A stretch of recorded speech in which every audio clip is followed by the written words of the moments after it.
And now I have the privilege of introducing our first speaker, American Academy of Pediatrics President, Dr. Fernando Stein. For more than 3 decades, Dr. Stein has been a practicing pediatrician and critical care specialist in Houston and a member of the Texas Pediatric Society. An internationally recognized leader in pediatric intensive care, he is a founding member of the AAP section on critical care and one of the original members of the Task Force on Minorities. During his tenure as AAP president, Dr. Stein has advocated tirelessly to protect healthcare coverage for children and families and to defend the health and hopes of all our nation's children, regardless of what zip code they live in or where they or their parents were born.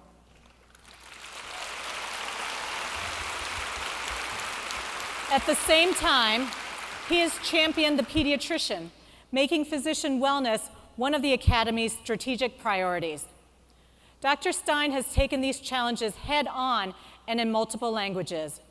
Please welcome a man who never throws away his shot to fight for children and the pediatricians who care for them, Dr. Fernando Stein.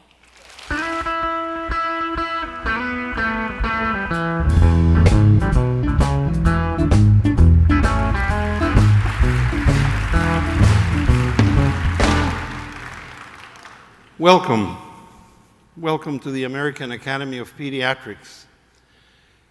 As Dr. Xu said, we have people from 85 countries.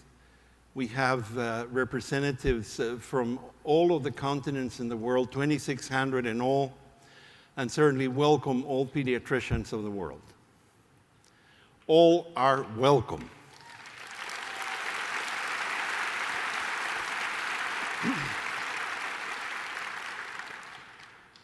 When in the year 2015 at the NCE in Washington, D.C., the world of children looked very differently from what it looks today.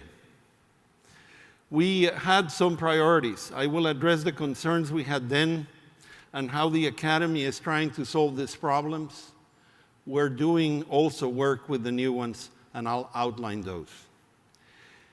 In 2015, we wanted to protect children from violence. We wanted to focus on the pediatrician, and we wanted to make maintenance of certification a priority for our pediatricians and make it part of our normal workflow. Shortly after I took office, in January of this year, the list grew in size and complexity, as we well know.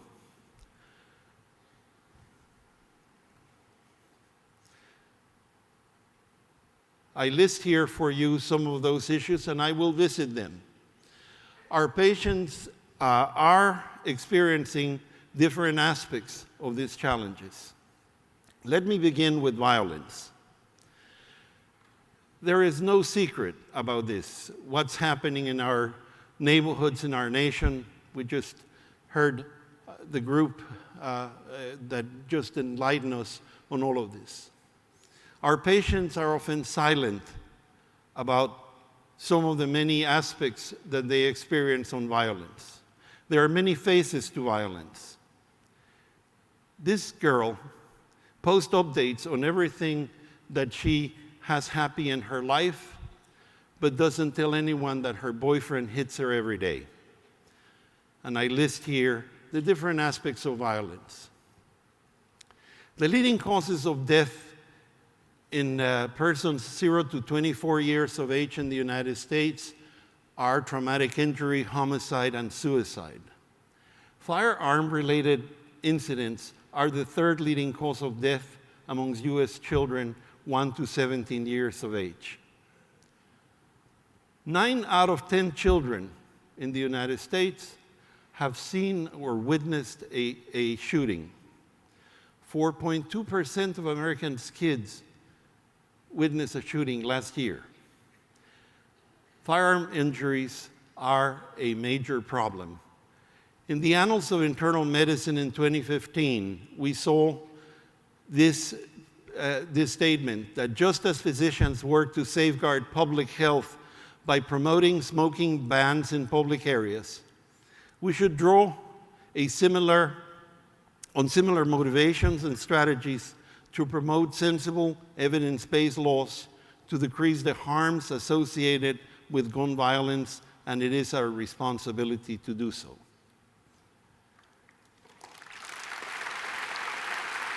Thank you.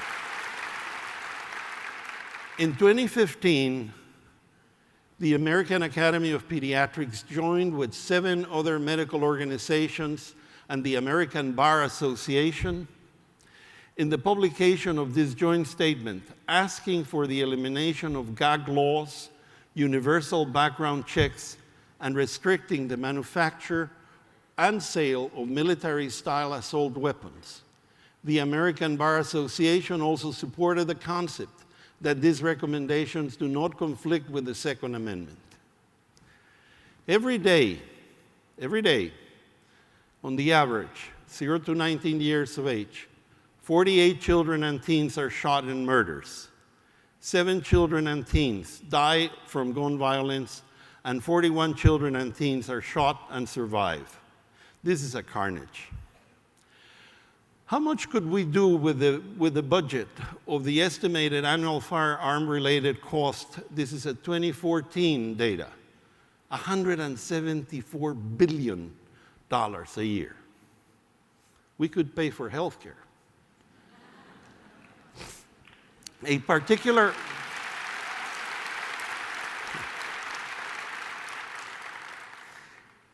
particular challenging issue is the association between violence and mental health. There is very weak evidence that one leads to another. The vast majority of persons with mental health will never become violent. With mental health problems will never become violent. The use of alcohol and drugs is another story. There is no accurate method to predict which or when patients with mental illness will become violent, but the biggest risk is suicide.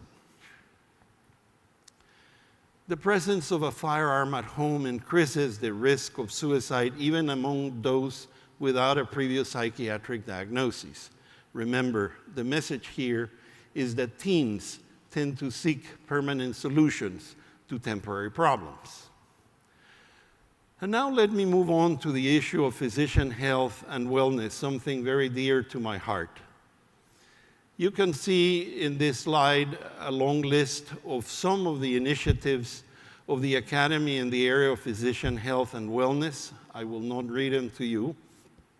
And in this one, we see some of the special interest groups that we already have functioning in the Academy, and some of the suggested actions: time management in the practice, work-life balance, self-awareness, and stress management. I want to call your attention that two national conference symposia were presented, 8 more during this NCE alone. These activities are important and needed. Nearly half of pediatricians, 44% by self-report, have symptoms of burnout. And since 2011, there has been a significant increase in those feeling burnout, coupled with a corresponding decrease in their satisfaction with work and life balance. This trend is not being mirrored in the rest of the workforce in the United States. We look around our workplace, and it is obvious that no care provider is immune to this. 35% of nurses report such symptoms. It is increasingly difficult for our workforce to be empathetic when nearly half of the patients thought that their last encounter with the healthcare system lacked compassionate behaviors and human connections.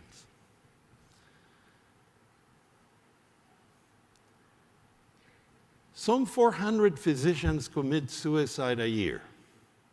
This is equivalent to an entire student body of a medical school, about 100 each year, killing themselves each year. Physicians are retiring early because of the endless pressures to achieve service efficiencies, to do more with less, and the realization that they have to spend 2 hours of computer time for every hour of FaceTime, and that doesn't even account the couple of extra hours of finishing the work at home.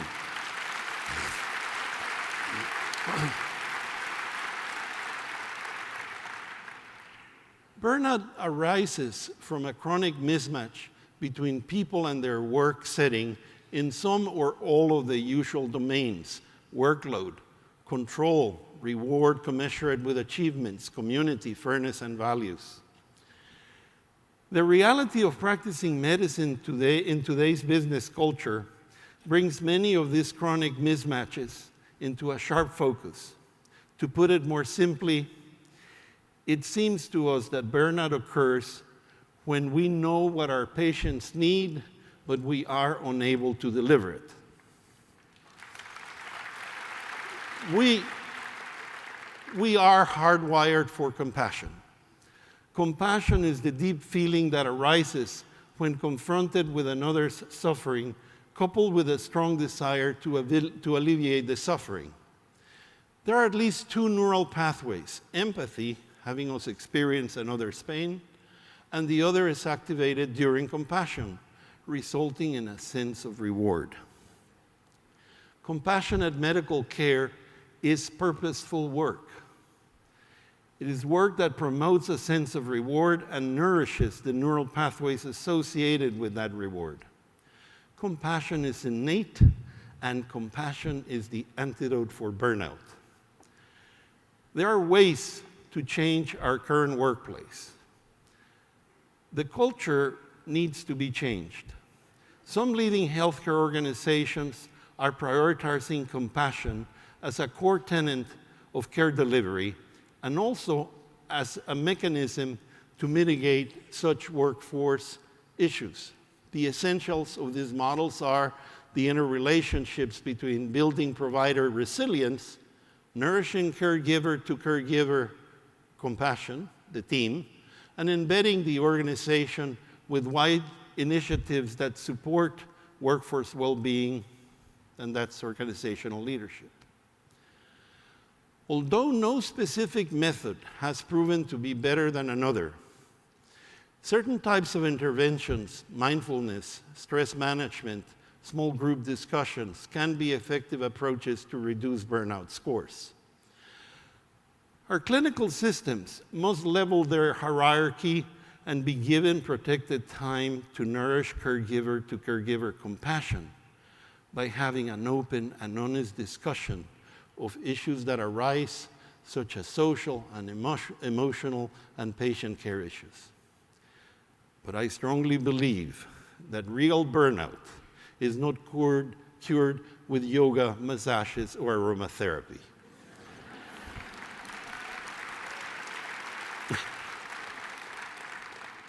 Driving change through organizational leadership begins with making compassion a core value, articulating it, and establishing metrics to measure it. A culture of compassion requires structural programs and policies that support and implement those changes. That brings me to maintenance of certification.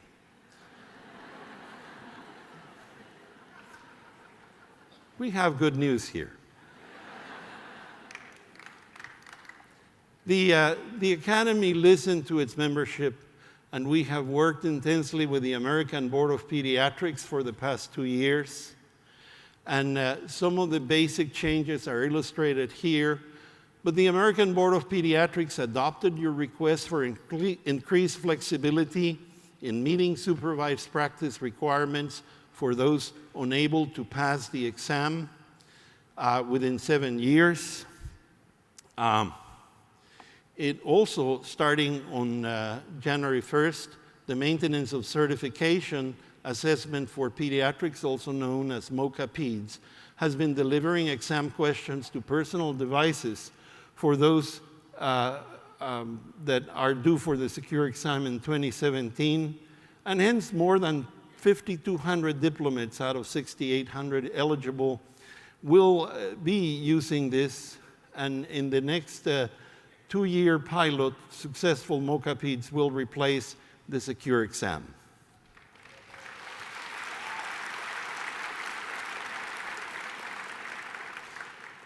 And beginning in 2019, the 14 subspecialties will begin the process, and it is expected that in 3 or 4 years, everybody will be online with the same method. Let me move now to vaccine resistance. When I started in office, this was already a problem, but just to give you an example of the state where I work, in Texas, in 2003, there were 3,000 personal exceptions. By 2016, there were 4,800. So this is far from a battle that is over. And the problem is that scientists have to be right 100% of the time, and activists don't have to be right any percent of the time.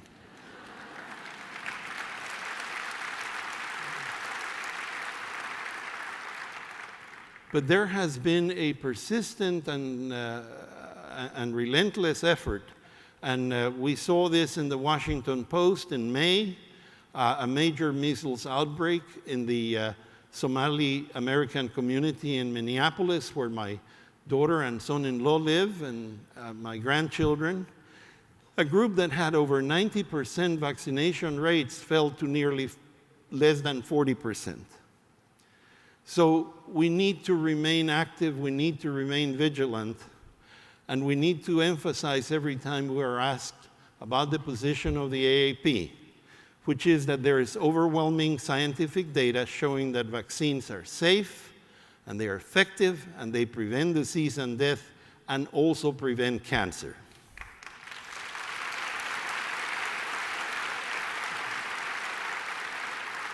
And now I move to something that everyone is experiencing, which is the changing nature of practice.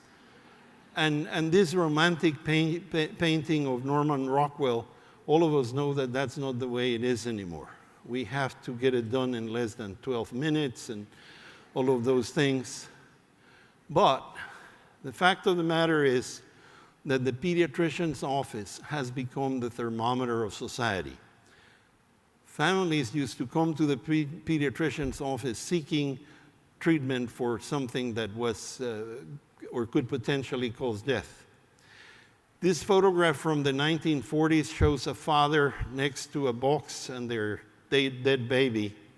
And we have pretty much conquered infant mortality in less than 5 years of age. The mortality in children less than 5 in the past 60 years has fallen by 60%. So that's a great stride.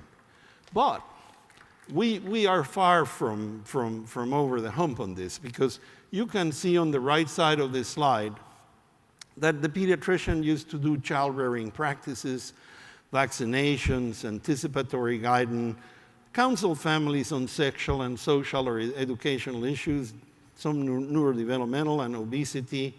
And now, in the office of the pediatrician, we're seeing food insecurity, poverty, violence, drugs, truancy, fear, and terror. Incipient non-communicable diseases, I'll spend a minute on this. And the other one is the benignification of exposures and behaviors. Marshall McLuhan said that we cannot unsee what we have seen and that we are what we see. A child that is exposed to pornography, violence, and some of the things that are now a click away cannot unsee them. And we need to find, as a society, a way to control this, because we may be creating, imagine they don't even need to turn on the television to witness a murder. And then there is the entire issue of the legalization of marijuana, that there has been an equalization that if marijuana is legal, therefore it is harmless. And we all know that it is harmful to the developing brain, to the brain of the adolescent, and also to the brain of the adult. This is like alcohol. So the list of communicable diseases, I made a short list here just to illustrate a point. During the time that mortality in children less than 5 years of age has been going down, Life expectancy has been going up every year until 2015 when it went down. But in either case, you can see in this graph that for both men and women, life expectancy went up by about 13 years in the period of 23 years between 1990 and 2013. But what is interesting is that for men, the increase in years of healthy life was 2. And the rest of the years of life that was increased were years of ill health or serious ill health. In other words, we're living more, but we are more impaired. And for women, it's a little better, but it's just about the same. The number of years that have been increased in healthy life is 1 over the past 2013, and the rest of the years, over the past 23 years, and the rest of the years is at the expense of ill health. And what's making us ill begins in childhood. Obesity, heart disease, smoking, all the things. The list is well known to you. So we need to work collaboratively with industry, with educators, with the food industry to start tackling this, because it is a societal problem and we are all in this together. So the pediatrician is experiencing challenges and is also having to participate in the solution of some disasters. We have here the De La Robbia image that is the icon of the academy, swaddled, and we can see the pediatrician here swaddled by 2 snakes. Challenges and disasters. And the challenges, we know pretty much what they are. But this is a picture of Cassandra. Cassandra, if I may tell you the story, is the mythical figure of Greek mythology. She was a beautiful woman, and Apollo, who had a particular proclivity for mortal women, saw her beauty and came down to visit. And he offered her the gift of prophecy, the ability to foretell the future. And in exchange, he said, "You will be mine when I request it." With her new abilities, she became famous and rich. When Apollo reappeared and came back to collect what he considered due to him, Cassandra rejected him and informed him that she had decided to remain a virgin and that she didn't want to have anything to do with him. So he got angry and he said, "Cassandra, I cannot take away the gift that I gave you, but I will give you a curse, and it is that you will be able to foretell the future, but no one is going to believe you." And I think that the Academy has the data and intellectual capital to foretell the consequence of implementation of things that are noxious, but no one believes us.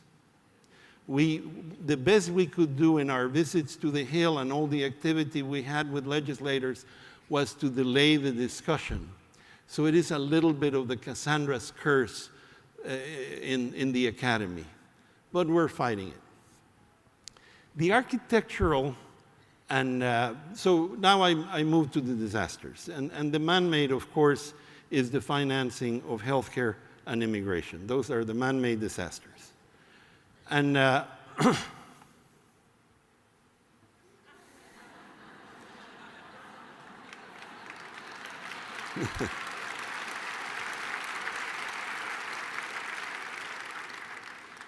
the Academy has been fighting hard. We got together with the group of 6, which is the American Academy of Family Physicians, the American Congress of Obstetrics and Gynecologists, the American College of Physicians, the American Psychiatric Association, the American Osteopathic Association, and of course the American Academy of Pediatrics. And we have issued 11 press statements. We have made the flying into the Hill offices and visited And the Academy has taken a very serious leading role in this. We represent 560,000 physicians, or about 60% of the practicing physicians in the United States. That's bigger than the AMA. And thank you. Yes, and what has happened is that the pediatricians have gotten out of their office to advocate for children from non-communicable diseases to the things that are so important in the healthcare battle. In 1965, at the signing ceremony of the Medicare and Medicaid programs, President Johnson said, "Many men can draft many laws, but few have the piercing human eye that can see beyond the words to the people that they touch. Few can see past the speeches and the political battles to the doctor over there who is tending to the infirm and to the hospital that is receiving those in anguish, or feel their heart painful wrath at the injustice which denies the miracle of healing to the old and the poor. But it is just such men who illuminate the life and history of a nation." Bills considered failed to meet this standard. Our healthcare system is not perfect, and there are reforms that should be pursued, but especially those that reduce healthcare costs for individuals and families. We should all commit ourselves to pursuing public policy that improves people's lives, and in the words of President Johnson, policies that see beyond the words to the people that they touch. Our organizations stand ready to work with the administration, the United States Congress, governors, and state legislatures to identify and implement such policy. We must abandon the bills that were submitted because they are devoid of compassion, one of the pillars in the practice of medicine.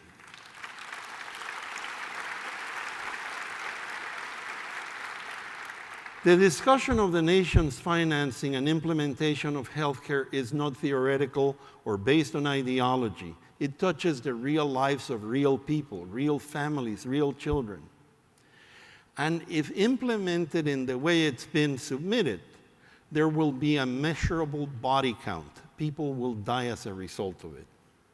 And while that may sound dire, there is much hope.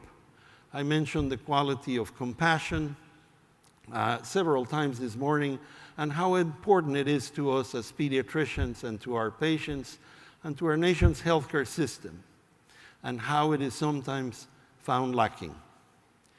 Yet I can tell you without reservation that from what I witnessed in my hometown in Houston for the last couple of weeks, compassion is very much alive in America.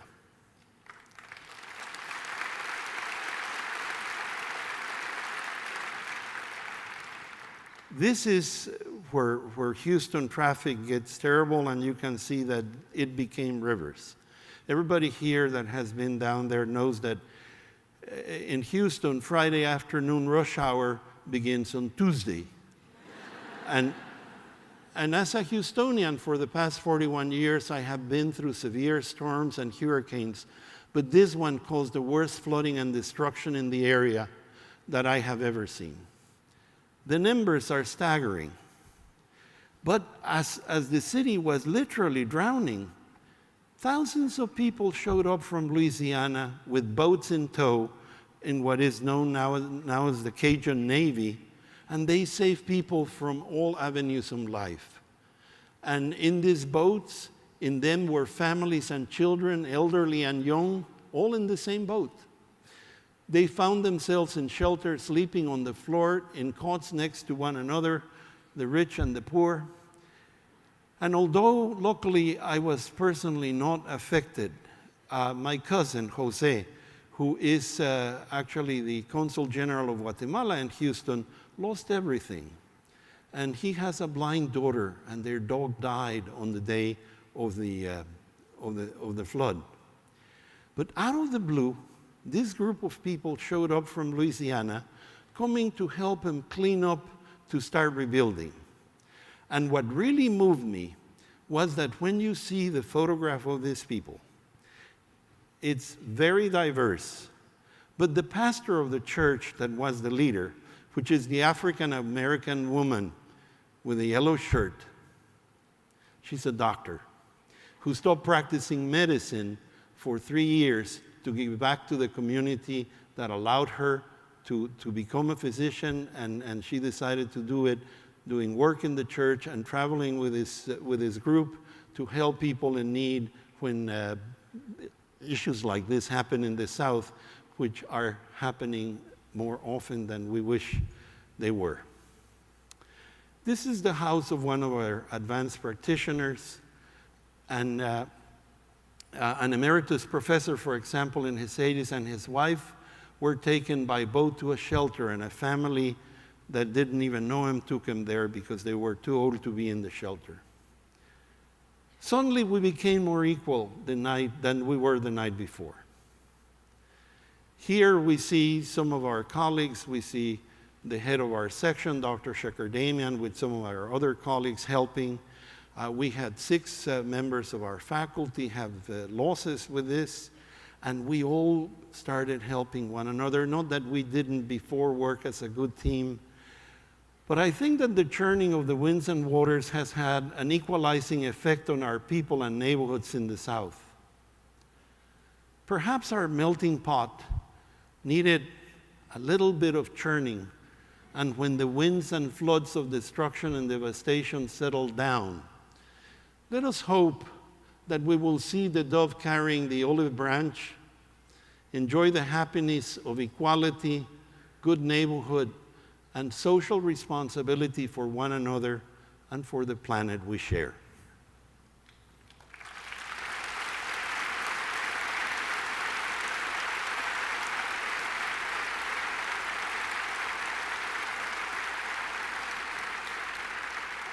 I just will close with this beautiful quote from Pablo Neruda: "They may cut all of the flowers, but they cannot prevent spring." Thank you very much.